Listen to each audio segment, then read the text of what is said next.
Chers amis, avez-vous déjà ressenti cette soif intérieure, ce désir profond de changement qui ne cesse de grandir en vous? Avez-vous déjà eu l'impression de marcher dans un désert spirituel, cherchant une oasis de paix et de renouveau? Si vous vous êtes déjà posé ces questions, sachez que vous n'êtes pas seul. Nous avons tous, à un moment ou un autre, cherché une transformation divine, un signe que quelque chose de plus grand nous attend au-delà de l'horizon. Imaginez-vous en train de contempler une montagne majestueuse. Vous êtes en bas, levant les yeux vers son sommet enneigé, symbolisant tout ce que vous aspirez à atteindre. Qu'est-ce qui vous retient? Est-ce la peur de l'inconnu, le doute qui murmure que vous n'êtes pas assez fort pour gravir cette pente raide? Ou peut-être est-ce simplement l'épuisement de la lutte quotidienne, le sentiment que chaque pas que vous faites vous éloigne de vos rêves plutôt que de vous en rapprocher? Avez-vous déjà demandé à Dieu, « Seigneur, est-ce que je suis sur le bon chemin? Est-ce que tu m'entends ?» La quête spirituelle est parfois parsemée de silence, ces moments où l'on se demande si nos prières traversent vraiment les cieux. Mais et si je vous disais que chaque silence a son propre message, que même dans le calme apparent, Dieu travaille en coulisses, préparant un chemin pour vous? Pensez à une graine plantée dans le sol. Elle est cachée, invisible à nos yeux, mais elle n'est pas inactive. Elle pousse, elle grandit, nourrie par les éléments, prête à émerger et à s'épanouir lorsque le moment est venu. Tout comme cette graine, Dieu vous prépare à une transformation qui peut sembler lente, mais qui est en réalité profondément en cours. Posez-vous cette question. Quelles sont les promesses divines que vous espérez voir se réaliser dans votre vie? Est-ce un changement de carrière, une guérison émotionnelle ou physique, ou peut-être une paix intérieure que vous n'avez pas encore expérimentée? Prenez un moment pour réfléchir à ces questions, car elles sont le point de départ de votre voyage spirituel. Vous êtes sur le seuil d'une nouvelle étape et la clé est de croire que Dieu a déjà tracé votre chemin, même si vous ne pouvez pas encore le voir. Aujourd'hui, alors que nous entamons ce voyage ensemble, je vous invite à ouvrir votre cœur et votre esprit à la possibilité d'une transformation divine. Car c'est souvent dans les moments les plus inattendus que Dieu révèle sa puissance et son amour. Soyez prêts à embrasser ce qui est sur le point de se déployer dans votre vie. Dieu a promis de transformer nos vies, et ses promesses sont immuables. Il est celui qui a façonné les montagnes, qui a séparé la mer Rouge pour que son peuple passe à pied sec, et qui encore aujourd'hui travaille dans nos vies pour apporter des changements radicaux. Alors que nous marchons sur le chemin de la foi, il est crucial de nous rappeler que la transformation divine est non seulement possible, mais inévitable pour ceux qui croient. La Bible regorge de promesses de transformation. Dans 2 Corinthiens 5, 17, nous lisons « Si quelqu'un est en Christ, il est une nouvelle création. Les choses anciennes sont passées. Voici toutes choses sont devenues nouvelles. » Ce verset nous rappelle que notre passé ne définit pas notre futur. Quand nous acceptons Christ dans nos vies, une transformation profonde commence. Nous ne sommes plus liés par nos échecs ou nos peurs, mais nous sommes renouvelés, remplis d'une nouvelle espérance et d'une nouvelle direction. Réfléchissez un instant à la vie de Joseph, ce jeune homme vendu en esclavage par ses propres frères. Aux yeux du monde, son avenir était sombre. Mais Dieu avait d'autres plans. Il transforma la situation de Joseph en l'élevant au rang de deuxième homme le plus puissant d'Égypte. Ce même Dieu qui a transformé la vie de Joseph travaille aussi dans la vôtre, orchestrant des événements invisibles pour vous amener à l'endroit où il veut que vous soyez. La promesse de transformation divine est aussi confirmée dans Ésaïe 43, 19, où il est écrit « Voici, je vais faire une chose nouvelle. Déjà elle se dessine. Ne la reconnaissez-vous pas? Oui, je vais mettre un chemin dans le désert et des fleuves dans la terre aride. » Dieu promet de créer des chemins où il n'y en avait pas et de faire jaillir des fleuves de bénédiction dans les endroits les plus arides de notre vie. Ce sont des paroles puissantes qui nous encouragent à avoir foi en l'impossible. La transformation peut prendre du temps. Tout comme une semence plantée doit d'abord croître sous la surface avant de percer la terre. Mais nous devons nous souvenir que Dieu n'est jamais en retard. Son timing est parfait et il sait exactement quand et comment transformer nos vies pour que nous puissions atteindre notre plein potentiel.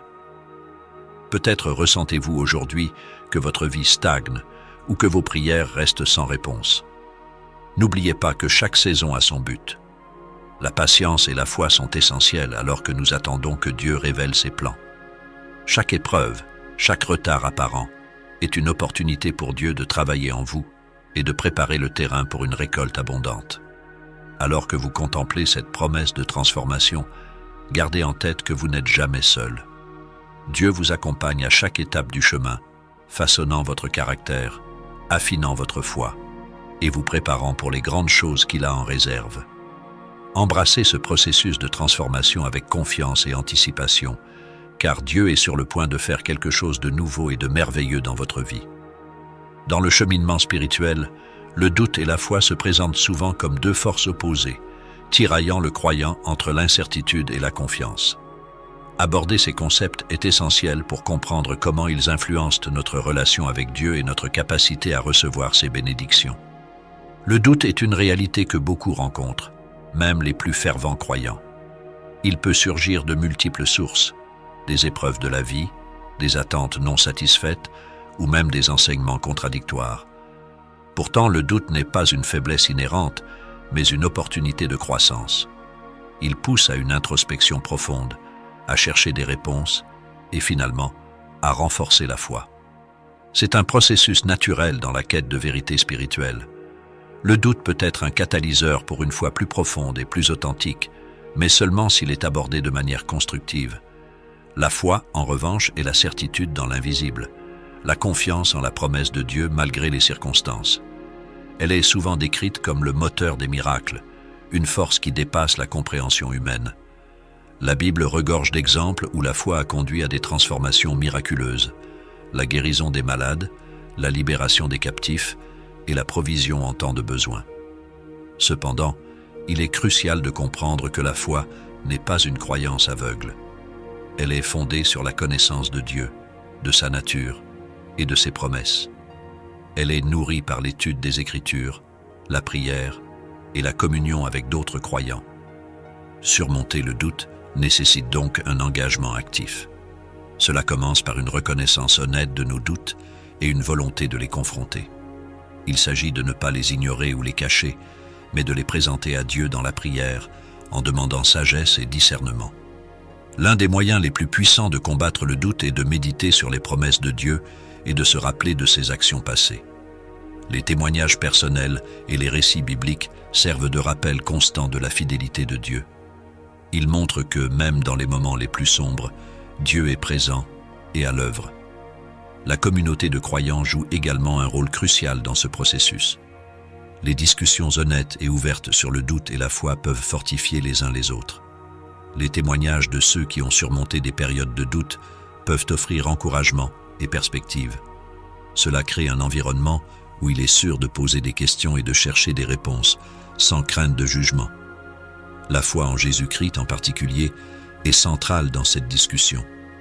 Elle est le fondement sur lequel toutes les autres croyances chrétiennes reposent. Jésus, dans ses enseignements et actions, a montré que la foi en lui pouvait déplacer des montagnes, guérir les malades et même ressusciter les morts. Mais cette foi n'est pas simplement une croyance intellectuelle. Elle nécessite une relation personnelle et continue avec lui. C'est une foi vivante qui se manifeste par des actes d'amour, de compassion et de service. En fin de compte, la foi et le doute ne sont pas mutuellement exclusifs. Ils peuvent coexister, chacun servant à renforcer l'autre. Le doute, lorsqu'il est affronté avec honnêteté et humilité, peut conduire à une foi plus profonde. Il pousse le croyant à chercher des réponses, à approfondir sa compréhension de Dieu et à renforcer sa confiance en lui. La foi, à son tour, donne la force de surmonter les moments de doute, de persévérer dans les épreuves et de recevoir les bénédictions que Dieu a en réserve. Ainsi, aborder le doute et la foi n'est pas seulement une question de surmonter des obstacles, mais de développer une relation plus riche et plus profonde avec Dieu. C'est un voyage de découverte, de croissance et de transformation. C'est un voyage qui, bien que parfois parsemé de défis, mène à une vie plus épanouie, remplie de paix, de joie et de l'assurance de l'amour inébranlable de Dieu. Dans les Écritures, de nombreuses histoires de transformation démontrent la puissance de Dieu pour changer la vie des individus. Ces récits inspirants illustrent non seulement la miséricorde et la grâce de Dieu, mais aussi la capacité des croyants à surmonter des défis grâce à la foi. L'un des exemples les plus emblématiques est celui de Saul de Tarse, qui est devenu l'apôtre Paul. Initialement, Saul était un persécuteur zélé des chrétiens, convaincu de la justesse de sa mission de les éradiquer. Cependant, sur le chemin de Damas, il a eu une rencontre divine avec Jésus-Christ qui a radicalement transformé sa vie. Aveuglé par cette vision, Saul est conduit par la main à Damas, où Ananias, un disciple de Jésus, le guérit de sa cécité. Cette transformation spectaculaire marque le début de sa mission en tant que Paul, apôtre des gentils, qui a consacré sa vie à prêcher l'Évangile et à établir des églises à travers le monde. Cette histoire montre comment une rencontre personnelle avec Dieu peut transformer même le cœur le plus endurci. Un autre récit puissant est celui de la femme samaritaine au puits. Jésus, fatigué de son voyage, s'assoit près d'un puits et engage une conversation avec une femme samaritaine. Un acte en soi remarquable, étant donné les tensions culturelles entre Juifs et Samaritains. Jésus lui révèle des vérités profondes sur sa vie personnelle et lui offre de l'eau vive, symbolisant la vie éternelle. Cette rencontre non seulement change la vie de la femme, mais aussi celle de sa communauté, car elle partage avec enthousiasme ce qu'elle a vécu. Ce récit illustre comment Jésus transcende les barrières sociales et culturelles pour apporter la transformation. Le roi David, bien qu'un homme selon le cœur de Dieu, a également une histoire de transformation. Après son péché d'adultère avec Bathsheba et le meurtre de son mari Uri, David est confronté par le prophète Nathan. Cette confrontation mène à un repentir sincère de David, exprimé dans le psaume 51, où il demande à Dieu de créer en lui un cœur pur et de renouveler un esprit droit. Cet exemple démontre que même ceux qui tombent profondément dans le péché peuvent trouver rédemption et transformation par le repentir et la miséricorde de Dieu.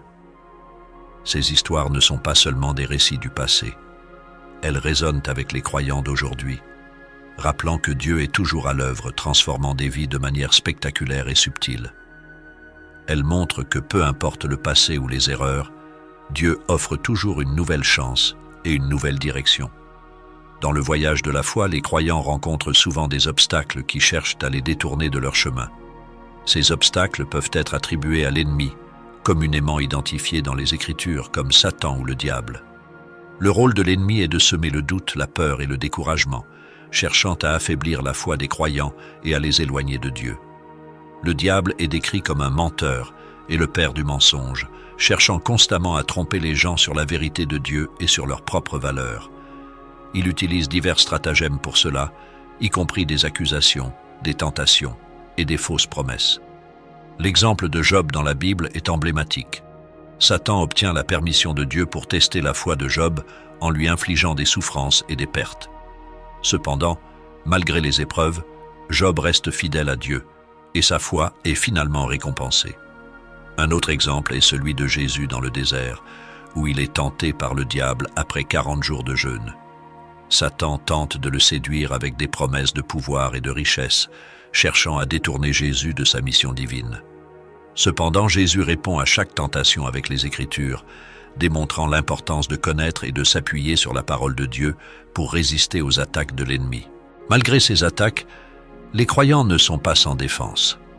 Les Écritures parlent de la protection divine, où Dieu est décrit comme un refuge et une forteresse pour ceux qui se confient en lui.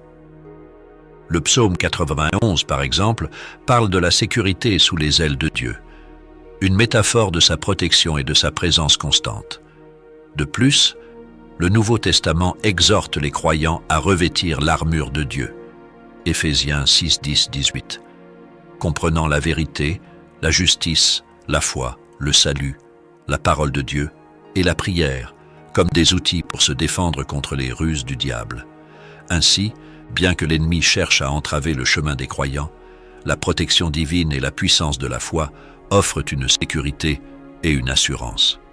C'est un rappel constant que, malgré les épreuves et les tentations, Dieu est souverain et offre à ses enfants les moyens de surmonter les obstacles et de continuer à marcher dans sa lumière. Dans chaque voyage spirituel, il arrive un moment où l'inspiration doit se transformer en action. Ce moment est crucial, car c'est à travers l'action que la foi se manifeste et que les promesses de Dieu deviennent tangibles dans nos vies. C'est une invitation à ne pas simplement écouter, mais à répondre activement à l'appel de Dieu, à prendre des mesures concrètes pour renforcer notre foi et transformer nos situations. L'un des moyens les plus puissants de mettre sa foi en action est par la prière. La prière est un dialogue intime avec Dieu, un espace où nous pouvons exprimer nos préoccupations, nos espoirs et nos désirs les plus profonds. C'est aussi un moyen de chercher la guidance divine